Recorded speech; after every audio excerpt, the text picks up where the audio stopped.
Hi, friends. I am here in Truckee, California, staying at a friend's place.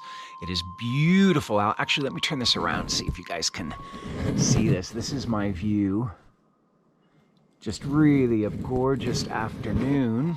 And I thought it would be the perfect setting to talk to you a bit today about mantra. So, what is mantra? Specifically Vedic mantra. Mantra, the word, comes from the root of two other words, manas, meaning mind, and tra, meaning tool. So it's that mind tool, if you will, that helps us concentrate during meditation. And it could be a word, it could be a phrase, it could be a sound. I think the most important thing for mantra is the intention behind it. One of the most important things.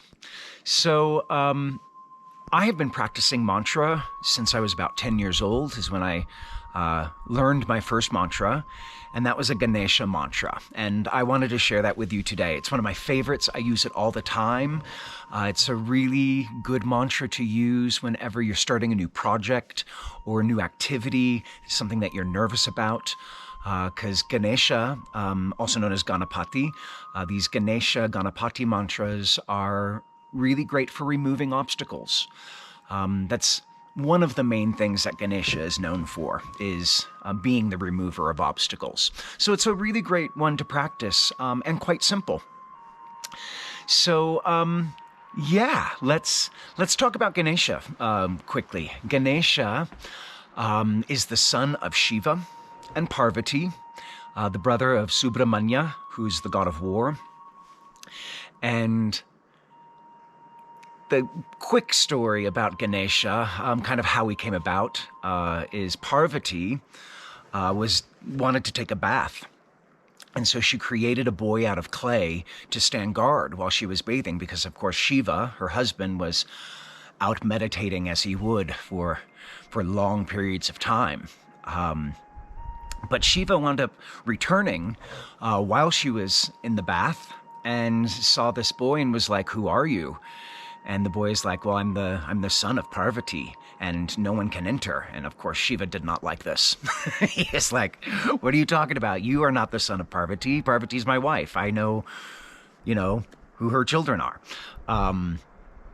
So long story short, and depending on what version you read of this story, either Shiva himself or he got a group of demons to come together and had a battle with this clay boy to try to get in.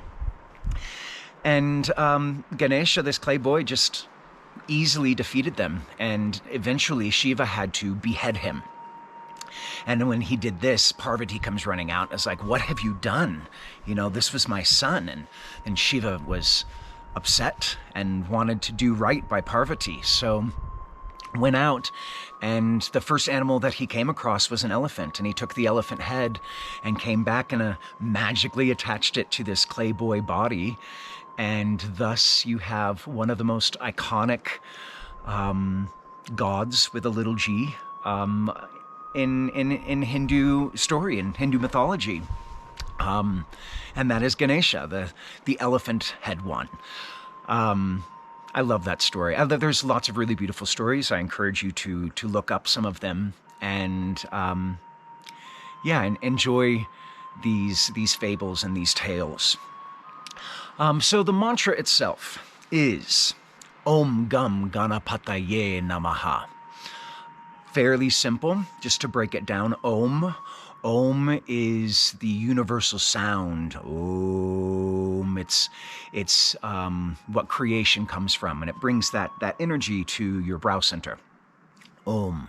Next word is gum, just like the chewing gum.